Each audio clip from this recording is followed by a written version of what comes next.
All right. Good morning. I'm here with Rudy Ruckman and David Benaim. I'm so excited to see you. You've both just been freed from Nigeria.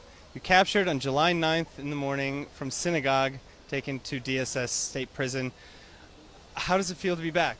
I mean, always when you come to Israel, it's all of a sudden that you can come and breathe. For me, when I'm out of Israel, it's like I'm holding my breath. And finally, I come to Israel and I can breathe again. But additional, on top of the usual experience when you're coming home, we just went through 3 weeks in a cage, locked up, for no reason. We did nothing wrong. We just came there to show the stories of the Jewish life in Nigeria, the Igbos. And although we weren't able to do our full project, we're still not going to stop, and we're still going to show their stories and showcase so that they get recognition and people understand who they are. But obviously, we're very tired and very happy to be back home.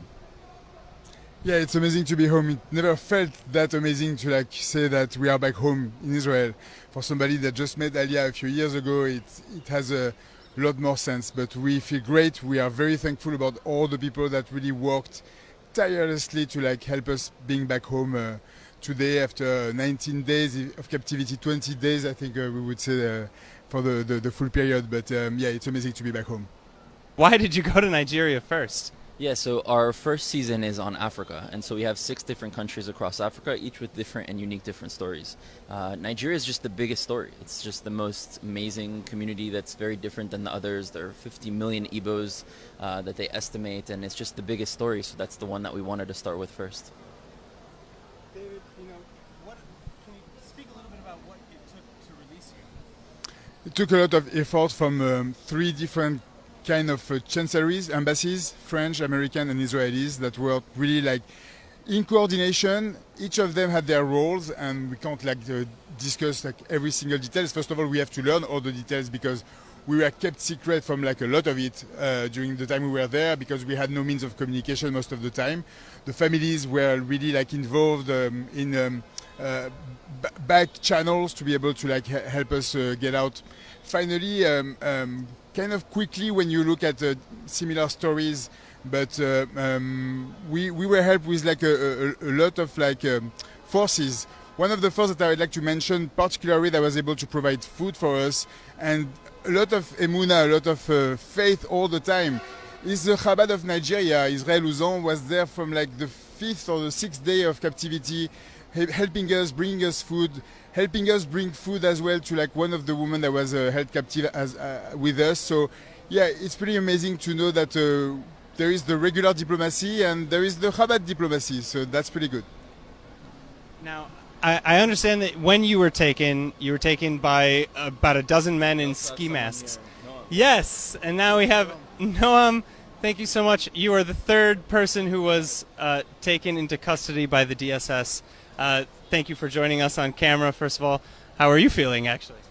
I'm feeling good. I'm happy to be back home in Israel, but it's also bittersweet because we really did want to continue our project and we really tried every possible way to stay in Nigeria right now and continue with the rest of our itinerary. But unfortunately, it wasn't possible now, but we're not giving up for the future. All right, so what I was asking is, you were taken into custody by about a dozen armed men in ski masks in the morning of Friday prayer.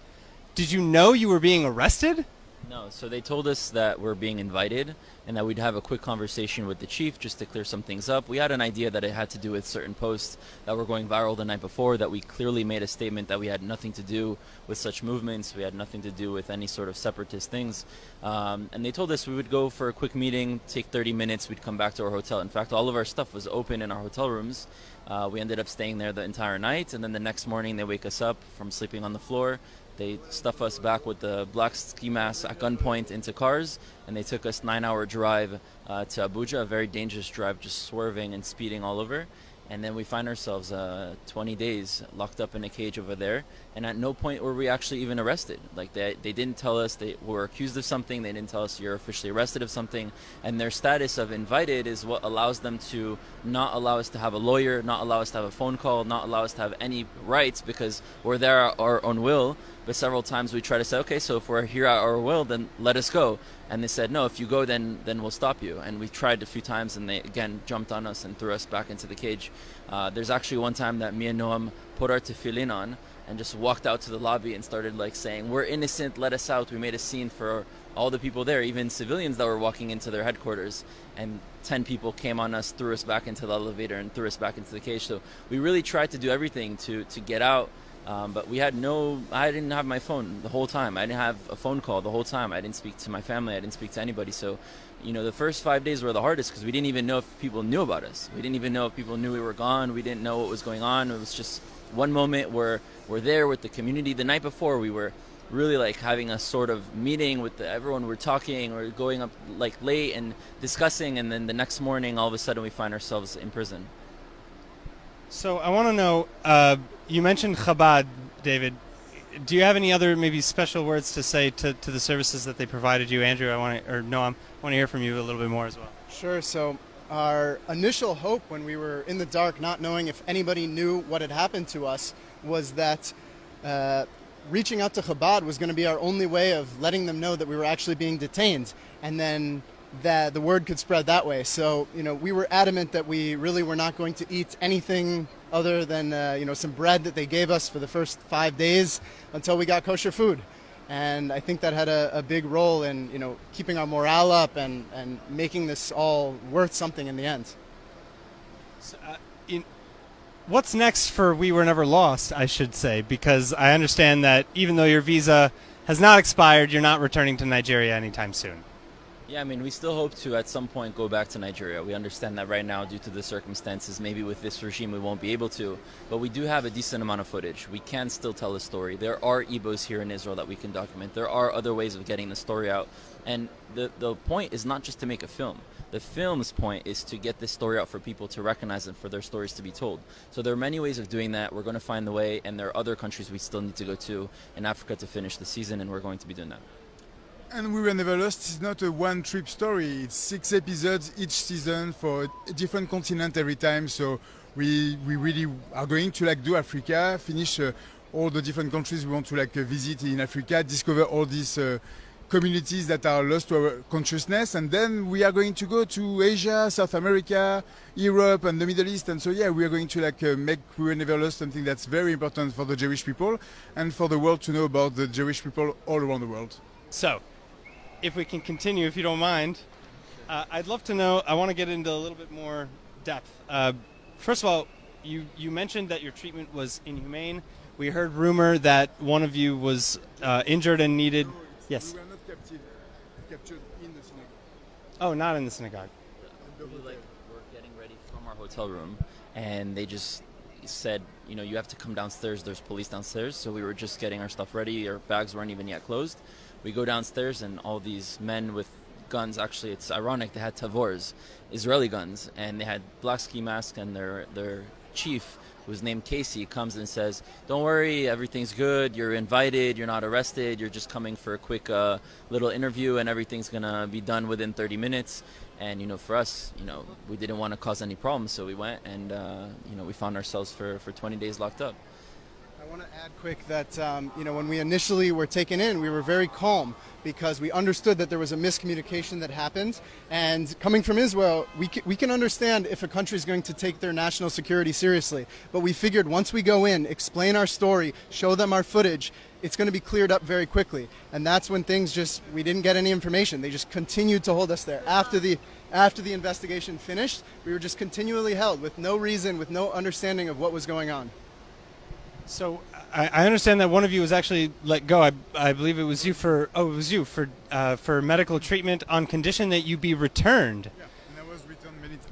So I was taken under the custody of the French embassy, locked for a few days, but I had to go back many times for interrogations.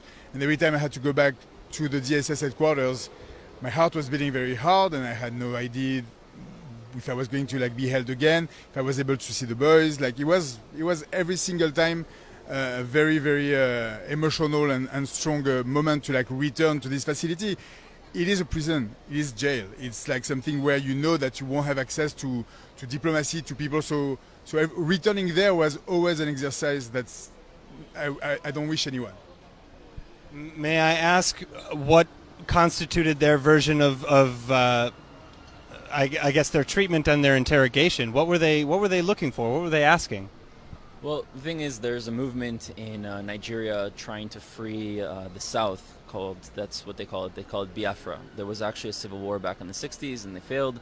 And so, a large portion of the Nigerian population are called Igbos. And prior to the British, they were actually separate. They were their own people, and the British kind of united different ethnic groups and created a country called Nigeria. Now, there are different movements within Nigeria trying to separate and create their own autonomous regions. And these Igbos, a lot of them identify as being Jewish, and there is a state for the Jewish people. It's Israel. So some of those people also wave Israel flags, and when they do certain protests and talk about freeing their country and their land, which again we have nothing to do with, they associate that to Israel. So all of a sudden you have Israelis coming saying that they want to do a documentary on the Igbos. For us, it was documenting Jewish life experiences, culture, aspirations. And then you have some bloggers saying, oh, finally Israel's here to help us to free Biafra and all sorts of things that, obviously were not true. And the government comes and out of nowhere just takes us away. But I think they knew from the very beginning that we had nothing to do with that. It's very clear. We had made public posts that we had nothing to do with these extremist things. I mean, what our project was doing has been live and public for a year. And we've kind of got the experience in Nigeria that everything takes very, very long. Very, very slow. And it just so happens that everything on Friday morning, very early in the morning, we were taken and, things happened very quickly. So in our opinion, it was an attempt to silence the voices and the stories of the Igbos to not allow us to do our project. And it's unfortunate. If we had seen it, when we look back in hindsight, maybe we shouldn't have posted that we were there in the first place so we could actually capture this video. But no one could have seen that this would happen, and we'll make sure not to do that again. But in terms of the inhumane conditions, I mean, I can tell you we were put into a cage that was like a round room that you can maybe take 3-4 steps in each direction. That's how small it was. We slept on the floor. There were like bottles of urine from previous inmates that had left there that couldn't go to the bathroom. There was no AC for the majority of the time. Mosquitoes, bugs everywhere. There was no light. We were just in the dark, in heat, sweating on the floor, and this is how we would sleep. And they would keep us there until they would want to ask us questions. And we complied with everything. We answered all their questions. We even provided them with our actual footage to show them we're not here to do anything political, anything controversial. To the contrary, we want to show a positive image of Nigeria. This is going to show more of a different side that hasn't been told. But obviously they didn't care about that. And I think that there are people within different political positions that don't want the story of the Igbos to be told, but that's not going to stop us from telling it. So, Noam, I want to come back to you. You're the man behind the camera. What was your experience with the Igbo people, as a third party almost? Sure. I'm going to wait for that because I know how sound works. I don't want to ruin the shot.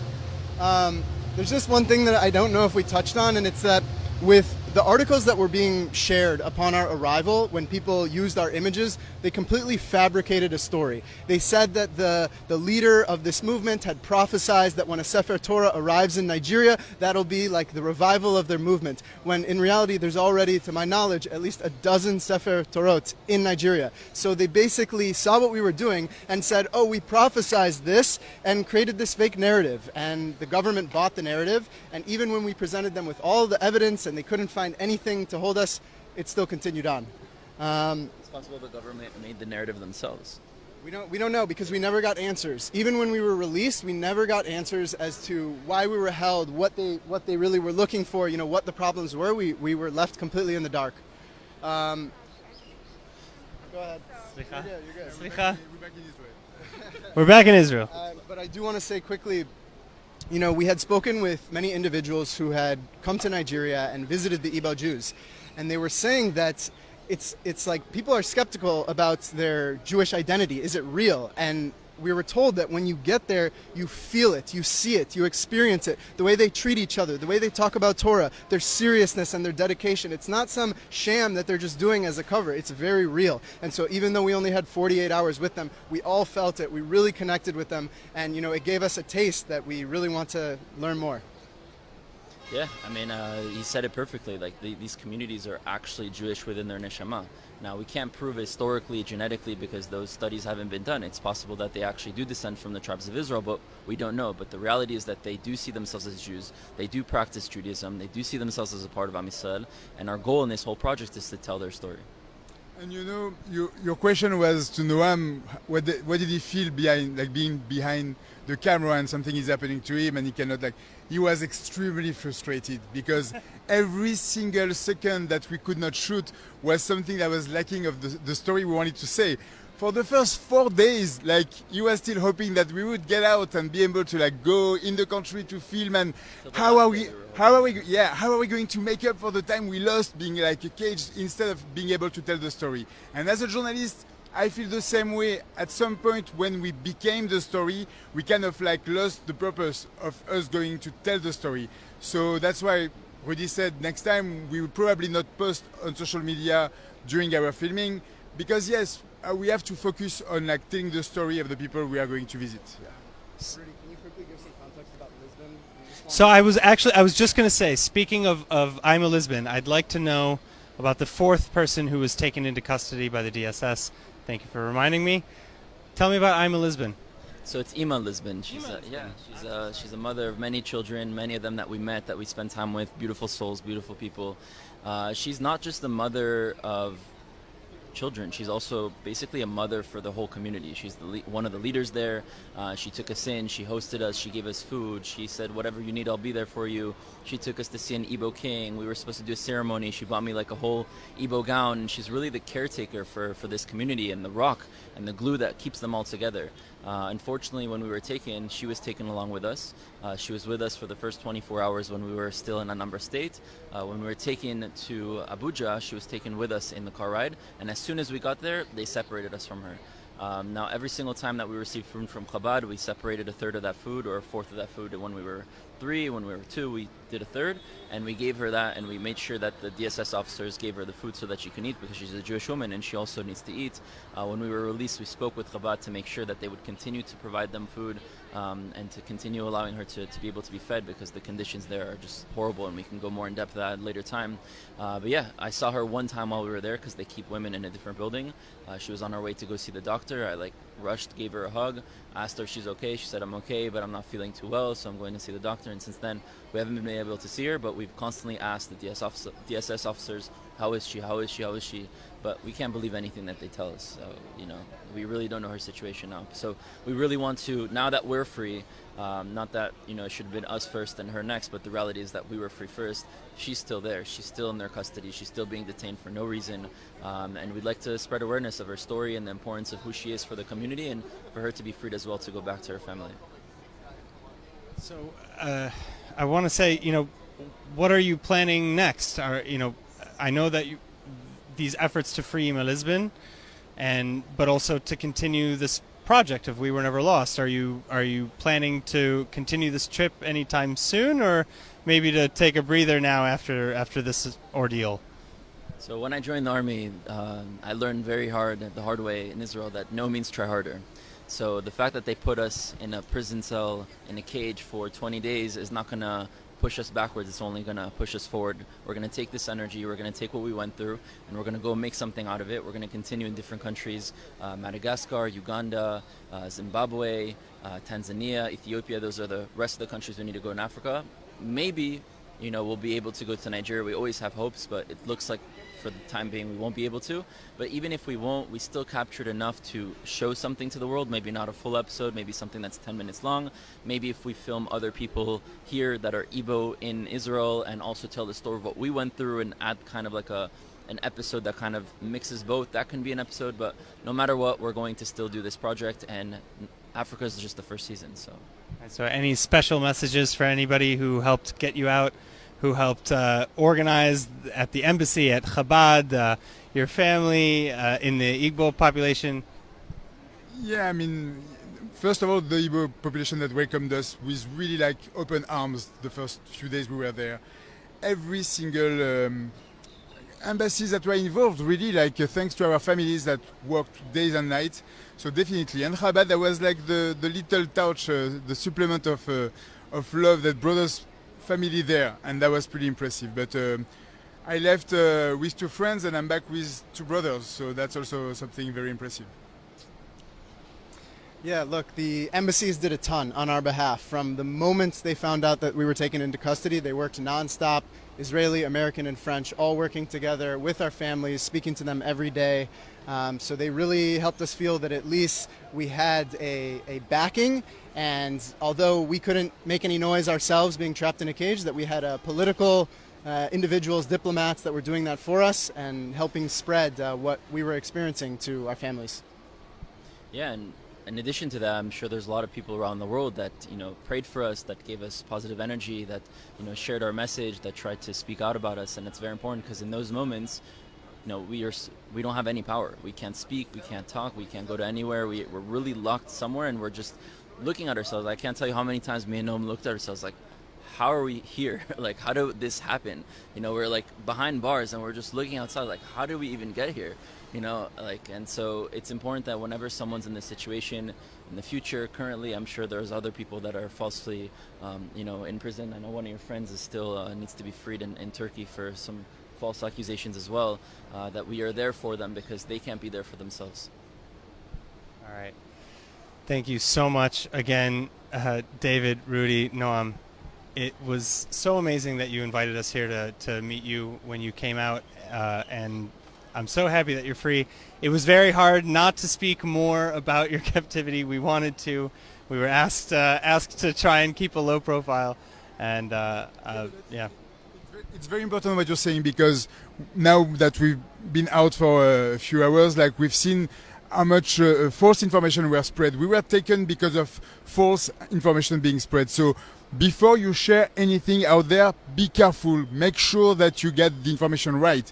And like we were like for real like collateral damage of fake news. So at some point, like, make sure that even during captivity, like, we had so many things.